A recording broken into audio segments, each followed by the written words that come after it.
ഇടുക്കിയുടെ കാഴ്ചകളും യാത്രകളും മാത്രമല്ല, ഇടുക്കി ഒരു അനുഭവമാണ് എന്നെ സംബന്ധിച്ചിടത്തോളം. ശരിക്കും അതാണ്, ഇടുക്കിയുടെ അനുഭവങ്ങളാണ് എൻ്റെ കഥയ്ക്കകത്ത് വന്നത്. എല്ലാ പ്രിയപ്പെട്ടവർക്കും നമസ്കാരം. പുതിയ വീഡിയോയിലേക്ക് സ്വാഗതം. ഇന്ന് നമ്മളോടൊപ്പം ഒരു അതിഥിയുണ്ട്. യുവ കഥാകൃത്തുക്കളിൽ ശ്രദ്ധേയനായ പ്രിയപ്പെട്ട ഗിരീഷ് പന്താക്കലാണ് ഇന്ന് നമ്മളോടൊപ്പം ഉള്ളത്.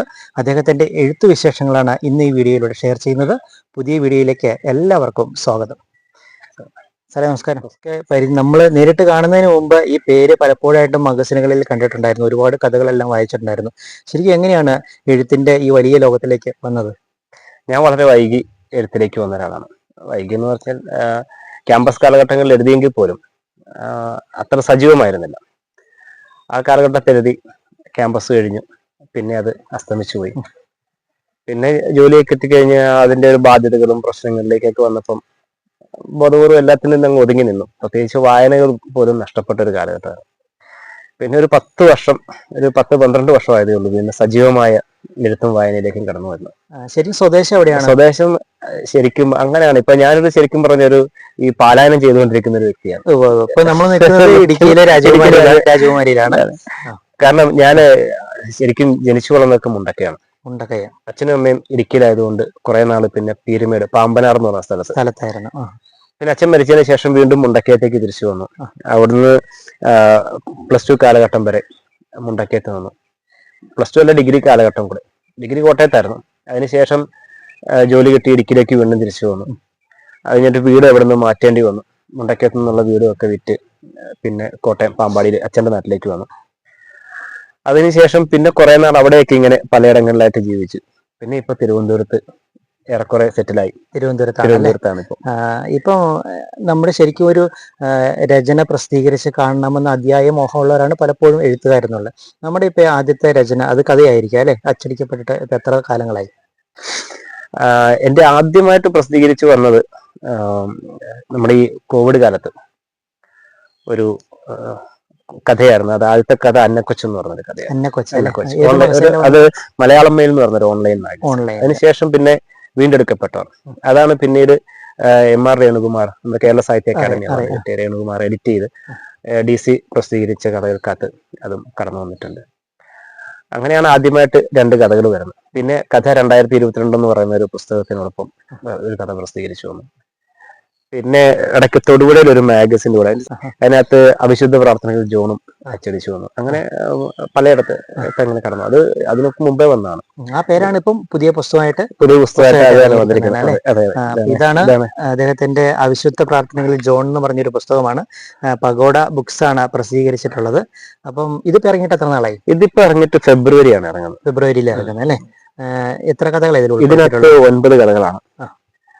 എല്ലാം ഇടുക്കിയുടെ പശ്ചാത്തലത്തിൽ എഴുതിയ കുറച്ച് കഥകളാണ് അല്ലേ? ഇപ്പം ഇടുക്കിയിലേക്ക് ഇപ്പം ഈ ജോലിയായിട്ട് ബന്ധപ്പെട്ട് വന്നിട്ട് ഇപ്പൊ എത്ര കാലമായി?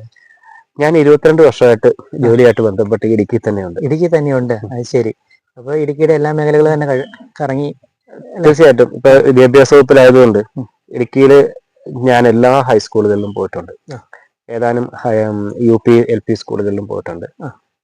പിന്നെ ഇടുക്കിയിലെ വിവിധ ഓഫീസുകളിൽ ഇരുന്നത് കൊണ്ട് സ്കൂള് സന്ദർശനങ്ങൾ പതിവായിരുന്നു. അതുകൊണ്ട് ഇടുക്കിയോടൊരു താല്പര്യം. അങ്ങനെ എന്റെ ജൂനിയർ ആയിട്ടുള്ള ഒരുപാട് പേര് ട്രിവാൻഡ്രത്തേക്ക് ട്രാൻസ്ഫർ ആയി പോയിട്ടുണ്ട്. പക്ഷെ ഞാൻ മാത്രം ഇങ്ങനെ പോകാതെ ഈ നാടിനോടുള്ള താല്പര്യം കൊണ്ട് ഇങ്ങനെ നിൽക്കും. ശരിക്കും നമ്മളിപ്പം ഇടുക്കിയിൽ പരിചയപ്പെടുന്ന ഒരു വ്യക്തി അല്ലെങ്കിൽ നമ്മളുടെ യാത്രയിൽ കാണുന്ന ഒരു കാഴ്ച, അതൊക്കെയാണ് ശരിക്കും കഥകളിലേക്ക് വന്നിട്ടുള്ളത്. ഇടുക്കിയുടെ കാഴ്ചകളും യാത്രകളും മാത്രമല്ല, ഇടുക്കി ഒരു അനുഭവമാണ് എന്നെ സംബന്ധിച്ചിടത്തോളം. ശരിക്കും അതാണ്, ഇടുക്കിയുടെ അനുഭവങ്ങളാണ് എൻ്റെ കഥയ്ക്കകത്ത് വന്നത്. ഇതിനകത്ത് കഥാപാത്രങ്ങൾ എല്ലാവരും തന്നെ, പ്രത്യേകിച്ച് പട്ടയഭൂമി എന്ന് പറയുന്ന ഒരു കഥയുണ്ട്. അത് ഇടുക്കിയിലെ പട്ടയ പ്രശ്നങ്ങളും ഈ പട്ടയ പ്രശ്നങ്ങൾക്കകത്ത് എങ്ങനെയാണ് അവർ വിശ്വസിക്കുന്ന പ്രത്യയശാസ്ത്രങ്ങളും അവർ വിശ്വസിക്കുന്ന ദൈവശാസ്ത്രങ്ങളും ഒക്കെ ഈ മനുഷ്യരിൽ ഇടപെടുന്നത് എങ്ങനെയാണ്, അതിനെയൊക്കെ കൃത്യമായിട്ട് ഞാൻ കാണിക്കാൻ ശ്രമിച്ചിട്ടുണ്ട്, എഴുതി ചേർക്കാൻ. കാരണം അത് ഞാൻ പലരുമായിട്ട് സംസാരിച്ചതും ഈ പറഞ്ഞ യാത്രകളിൽ നിന്ന് കിട്ടിയ പലരോട് സംസാരിച്ചതിന്റെ അനുഭവങ്ങളും ഒക്കെയാണ് അതിനകത്ത് കടന്നു വന്നിരിക്കുന്നത്. നമുക്കിപ്പോൾ ഇടുക്കിയിലേക്ക് യാത്ര ചെയ്യുമ്പോൾ അല്ലെങ്കിൽ പോലും നമ്മൾ ഓരോ സ്ഥലനാമങ്ങൾ പോലും ഒരു ചരിത്രത്തിന്റെ ഭാഗമായിട്ട് വന്നിട്ടുള്ളതാകും. അപ്പോൾ പല മേഖലകളിലേക്ക് പോകുമ്പോൾ ഉദാഹരണത്തിന് മുനിയറകൾ പോലുള്ളത്, മറ്റുള്ള ശിലാരൂപങ്ങളൊക്കെ ധാരാളം ഉണ്ടാവും. താങ്കൾക്ക് അതിലും കുറച്ച് താല്പര്യമുണ്ടെന്നാണ് ഞാൻ അറിഞ്ഞത്, ശരിയല്ലേ? തീർച്ചയായിട്ടും. ഞാൻ ഇടുക്കിയിൽ നമുക്ക് ഓരോ പ്രദേശങ്ങളും നമ്മൾ സൃഷ്ടിക്കപ്പെട്ടതുപോലും നമുക്ക് ജീവിക്കാനുള്ള എല്ലാ ചുറ്റുപാടുകളും ഒരുക്കിക്കൊണ്ട് തന്നെയാണ്. തീർച്ചയായിട്ടും സംരക്ഷിക്കപ്പെടേണ്ട സ്മാരകങ്ങൾ തന്നെയാണ് മുനിയറകൾ പോലെയുള്ള സംഭവങ്ങൾ. പ്രത്യേകിച്ച് നമ്മുടെ ഈ സ്കൂളിന്റെ ഏറെക്കുറെ 70 മീറ്ററിനപ്പുറത്താണ് ഒരു വീരക്കല്ലുള്ളത്. അത് കണ്ടിട്ടുണ്ടാവും, ഞാൻ ആ ബ്ലോഗ് നേരത്തെ കണ്ടിട്ടുണ്ടാവും. പക്ഷെ ഞാനിങ്ങനെ യാദൃശ്ചികമായിട്ട് ഇങ്ങനെ നടന്ന് അപ്പോഴാണ് ഇത് കാണുന്നത് പോലും. അതിനുശേഷമാണ് ഞാനിങ്ങനെ തപ്പി നമ്മുടെ ബ്ലോഗിനകത്തൊക്കെ ഞാനിത് കാണുക, അതിനെപ്പറ്റി ഒന്ന് പഠിക്കാൻ ശ്രമിക്കുകയും ചെയ്തു. അപ്പൊ അങ്ങനെയുള്ള പല മേഖലകളും നമുക്ക് ഇവിടെയുണ്ട്. അത് തീർച്ചയായിട്ടും അത് സംരക്ഷിക്കപ്പെടേണ്ടത് മാത്രമല്ല, നമ്മളതെപ്പോഴും ഓർമ്മിപ്പിക്കപ്പെടേണ്ട ഒരു ജീവിതത്തെ ഓർമ്മിപ്പിക്കുകയാണ് നമ്മൾ ചെയ്യുന്നത്. ഇടുക്കിനെ പറ്റിയുള്ള ധാരാളം പുസ്തകങ്ങൾ ഇറങ്ങി വെച്ചിട്ടുണ്ട്. അപ്പം ഇടുക്കിയുടെ ഒരു വലിയൊരു അനുഭവം തന്നെയായിരിക്കും ശരിക്കും പറഞ്ഞാൽ ഈ അവിശുദ്ധ പ്രാർത്ഥനകളിലെ ജോൺ എന്നുള്ളതല്ലേ? തീർച്ചയായിട്ടും ഇടുക്കിയുടെ ഒരു അനുഭവം തന്നെ. കാരണം ഞാൻ ഇത് പറയുമ്പോൾ എനിക്ക് ഇതിനു മുമ്പ് കുറച്ച് 3 എഴുത്തുകാരെയും കൂടെ ഒന്ന് പരിചയപ്പെടുത്തേണ്ടി വരും. 3-4 എഴുത്തുകാരുണ്ട്. അതിൽ ഏറ്റവും ആദ്യത്തെ സുസ്മേഷ് ചന്ദ്രത്തുണ്ട്, വെള്ളത്തൂരിന്റെ എഴുത്തുകൾ. അതോടൊപ്പം അജയ് പി മങ്കാട്ടിന്റെ അതും അവരുടെയൊക്കെ എഴുത്തുകൾ, നോവലുകളൊക്കെ വായിക്കുകയും കഥകളും ചെറിയ കുറിപ്പുകളൊക്കെ വായിച്ച് അതിന്റെ ഒരു അനുഭവമുണ്ട്. പിന്നീട് നമ്മൾ പറയേണ്ട ഒരു എഴുത്തുകാരിയാണ് പുഷ്പം കുളിസ്കൻ എന്ന് പറയുന്നത്, നല്ല ഗംഭീരമായിരുന്നു. പിന്നീട് മോബിൻ മോഹൻ, അദ്ദേഹത്തിന്റെ നിലമ്പറ്റതും ഇതുപോലുള്ള ജക്കറാന്തയൊക്കെ എന്നെ ആകർഷിച്ച് അതിന്റെ ഒരാകർഷണമൊക്കെ ഉണ്ട് ഈ നമ്മൾ എഴുതുമ്പോഴേ. തീർച്ചയായിട്ടും ഇടുക്കിയോട് ചേർത്ത് വെക്കാവുന്ന ഒരു എഴുത്തെന്ന് വേണമെങ്കിൽ തീർച്ചയായിട്ടും പറയാം. കാരണം കഥകൾ മഹാഭൂരിപക്ഷവും അങ്ങനെ തന്നെയാണ്. 1-2 കഥകൾ മാത്രമേ ഉള്ളൂ അതിന്റെ ഒരു പശ്ചാത്തലം. എന്നാൽ പോലും അവിശുദ്ധ പ്രാർത്ഥന ജോൺ വരുന്നത് പോലും ഇടുക്കി തൊടുപുഴയാണ് വരുന്നത്. അപ്പൊ അങ്ങനെ കുറച്ച് കഥകളും ഒക്കെ അതിനകത്തുണ്ട്. മുണ്ടക്കയും കഥകളും ഒക്കെ ആയിട്ടാണ് കടന്നു ഈ പുസ്തകം വന്നിട്ടുള്ളത് അല്ലെ?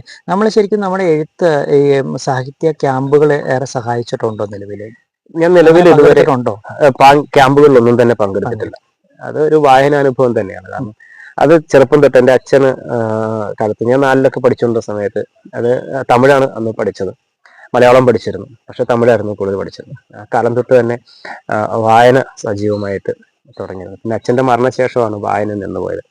അതിനുശേഷം ഇടയ്ക്ക് പിന്നെ ഈ +2 കാലത്തിന് ശേഷം ഒരു വായന വീണ്ടും സജീവമായിട്ട് വന്നു. അത് ജോലി കിട്ടിക്കഴിഞ്ഞപ്പോഴത്തേക്കിനെ വായനയും അത് നിന്നുപോയി. ക്യാമ്പസിൽ നിന്ന് ഇറങ്ങിയതിന് ശേഷം പിന്നെ വീണ്ടും സജീവമായിട്ട് ഒരു 12 വർഷമായതേ ഉള്ളൂ. വായിക്കാവുന്ന പരമാവധി പുസ്തകങ്ങൾ ശേഖരിക്കുക, വായിക്കുക. അത് പിന്നെ ഏത് തലത്തിലുള്ള വായനയോടാ കൂടുതൽ? അങ്ങനെയൊന്നുമില്ല, എല്ലാ ഒരു വായനയും ഞാൻ സജീവമായിട്ട് എല്ലാ വായനയും എടുക്കാറുണ്ട്. കൂടുതൽ സിനിമകളും കാണാറുണ്ട്. കാരണം അതൊരു വലിയൊരു സാഹിത്യമാണല്ലോ. പിന്നെ യാത്രകൾ ചെയ്യാറുണ്ട്. നമ്മുടെ ഈ സാഹിത്യ മേഖലയായിട്ട് ബന്ധപ്പെട്ട് ഇപ്പൊ ഇത്ര വർഷം നിൽക്കുമ്പോൾ ഒരുപാട് അനുഭവങ്ങളുണ്ട്. അപ്പോൾ അതുപോലെ തന്നെ നല്ല ഒരുപാട് സുഹൃത്തുക്കളുണ്ട്. അവരുടെ എല്ലാം ഒരു പ്രേരണ നമ്മുടെ എഴുത്തിനെ ശരിക്കും സ്വാധീനിച്ചിട്ടുണ്ടാവും അല്ലെ? പിന്നെ തീർച്ചയായിട്ടും അതിനകത്ത് എടുത്തു പറയേണ്ട 2 പേരുണ്ട്. അത് പറയാതിരിക്കാൻ കഴിയില്ല. കാരണം ഞാൻ തൊടുപുഴ വന്നതിന് ശേഷം ആദ്യത്തെ 2 വർഷമാണ് ഏറെക്കുറെ ഓഫീസിന്റെ സജീവമായിട്ടുള്ളത്. കലോത്സവം, മേളകൾ പോലെയുള്ള സെക്ഷനുകൾ കൈകാര്യം ചെയ്തിട്ടുണ്ട്. അപ്പൊ എനിക്കും തോന്നി തീർച്ചയായിട്ടും വായനയൊക്കെ അനിവാര്യമാണ്. അന്നേരം ഞാൻ എൻ്റെ സൗഹൃദങ്ങളൊന്ന് ചുരുങ്ങിപ്പോയി.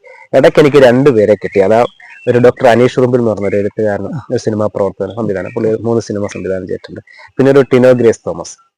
അപ്പൊ ഈ 2 പേര് എൻ്റെ ജീവിതത്തിൽ വന്നതിന് ശേഷം മറ്റു സൗഹൃദങ്ങളെല്ലാം എനിക്ക് നഷ്ടപ്പെട്ടു എന്ന് വേണമെങ്കിൽ പറയാം. നഷ്ടപ്പെട്ടല്ല, ഞാൻ മാറ്റി നിർത്തിയത്. കാരണം ഞങ്ങൾ പിന്നെ സജീവമായ സാഹിത്യ ചർച്ചകളും വായനകളും, എൻ്റെ ഒരു 102-ാം നമ്പർ മുറി ഉണ്ടായിരുന്നു എനിക്ക് ഡയറ്റ് ഹോസ്റ്റലിലെ. അതിലായിരുന്നു ഒരു 6 വർഷം. പിന്നെ ഞാൻ 4 വർഷം, ശരിക്കും 6 വർഷം അതിനകത്തെങ്കിലും 4 വർഷം പുറം ലോകമായിട്ട് യാതൊരു ബന്ധവുമില്ലാതെ ഈ വായനയും എഴുത്തും മാത്രമായിട്ട് അതിനകത്ത് വന്നു. ആ കഥകളൊക്കെ തന്നെയാണ് ഇതിനകത്ത് വന്നിരിക്കുന്നത് അല്ലെ? അപ്പൊ ഏറ്റവും അടുത്ത നാളിലാണ് ഈ പുസ്തകം ഇറങ്ങിയിട്ടുള്ളത് അല്ലെ? ഏത് ഒരു കഥയുടെ പശ്ചാത്തലം നമ്മൾ എങ്ങനെ കണ്ടെത്തുന്നത്, അല്ലെങ്കിൽ നമ്മൾ ഈ വായനക്കാരിലേക്ക് കൊണ്ടെത്തിക്കുന്നത് എങ്ങനെയാണ്? ഒരു വലിയ ചോദ്യമാണ്. ഇതിനകത്ത് ഓരോ എഴുത്തുകാർക്കും ഓരോ കാഴ്ചയുണ്ട്, ഓരോ അനുഭവങ്ങളുണ്ട്. ഇതിപ്പം അങ്ങനെ കൊണ്ടെത്തിക്കുക എന്നുള്ളതല്ല. ഞാൻ എൻ്റെ ചുറ്റുപാട്, ഇപ്പം ഇതിനകത്തൊരു പൊളിറ്റിക്കൽ കറക്റ്റ്നെസ് എന്ന് പറഞ്ഞൊരു കഥ, അത് ശരിക്കും ഞാനൊരു ഒരു ഒഫീഷ്യൽ യാത്രയുമായി ബന്ധപ്പെട്ട് ഇടുക്കിയിൽ ഈ വൈശാലി എന്ന ഗ്രാമത്തിൽ ചെന്നപ്പോഴാണ് ഇത് കാണുന്നത്. അവിടെ ഈ വൈശാലി ഒരു ഷൂട്ട് നടന്നതാണെന്നൊക്കെ. അപ്പൊ അവിടെ ചെന്ന് കഴിഞ്ഞപ്പോഴാണ് എനിക്ക് അതെ അതെ പെട്ടെന്ന് എനിക്ക് ഒരു ഉള്ളിലൊരു ആശയം തോന്നിയാണ്. അപ്പം ശരിക്കും അന്ന് ഋഷി ശൃംഖനെ അതിനകത്ത് ശരിക്കും ചതിക്കുകയാണ് ചെയ്തത് എല്ലാ അർത്ഥത്തിലും. രാജാവിന്റെ മകളെ കൊടുത്തു എന്ന് പറഞ്ഞിട്ട് കാര്യമില്ല. അപ്പൊ പക്ഷെ അതൊരു പൊളിറ്റിക്കലായിട്ട് അദ്ദേഹത്തെ ചതിക്കപ്പെടുകയാണ് ചെയ്തത് എല്ലാ അർത്ഥത്തിലും. ആ ഒരു അനുഭവത്തിൽ നിന്നുകൊണ്ടാണ് ഞാൻ ആ കാലത്ത് ഋഷി ശൃംഖനെ വീണ്ടും പുനഃസൃഷ്ടിക്കുകയാണ് ചെയ്തത് ഈ ഒരു കാലത്തോട്.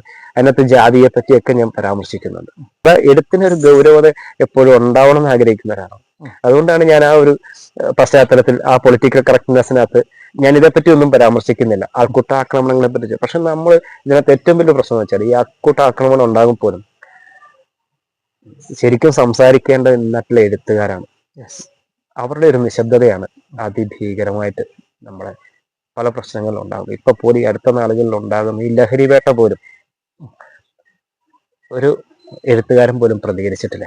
അതെ അതെ അതെ. ഓരോ സ്കൂളുകളും കേന്ദ്രീകരിച്ച് ധാരാളം പുസ്തകങ്ങളാണ് ശരിക്കും ഒരു ചരമഗീതം അല്ലെ പാടിക്കൊണ്ട് ഇരിക്കുന്നത്. അതൊന്നും കുട്ടികളിലേക്ക് പലപ്പോഴും എത്താറില്ല. വായനയാണ് ലഹരി എന്ന ഒരു ബോധം അവരിലേക്ക് ചേർക്കേണ്ടത് എഴുത്തുകാരാണ്. പക്ഷെ അവരൊന്നും ഇങ്ങനെ മുന്നോട്ട് വരുന്നില്ല എന്നുള്ളത് വലിയൊരു ദുഃഖകരം. തീർച്ചയായിട്ടും അത് കാരണം നമ്മൾ പ്രതികരിക്കാൻ എന്റെ ഇതിനകത്ത് ഞാൻ ലഹരിയെ പ്രോത്സാഹിപ്പിക്കുന്ന തരത്തിലുള്ള എഴുത്താണ്. അത് വേറെ വിഷയം. കാരണം അതിനകത്ത് ജോണും ഈ ഋഷി ശൃംഖനും ഒക്കെ നല്ല മദ്യവും കഞ്ചാവും ഒക്കെ ഇതിനകത്ത് ഉപയോഗിക്കുന്നുണ്ട്. പക്ഷെ പുറമെ ഞാൻ അതിനെ എതിർക്കുന്ന ഒരാളും കൂടിയാണ്. പക്ഷെ നമ്മളെ നിശബ്ദത അതിഭീകരമാണ് എല്ലാ കാര്യത്തിലും.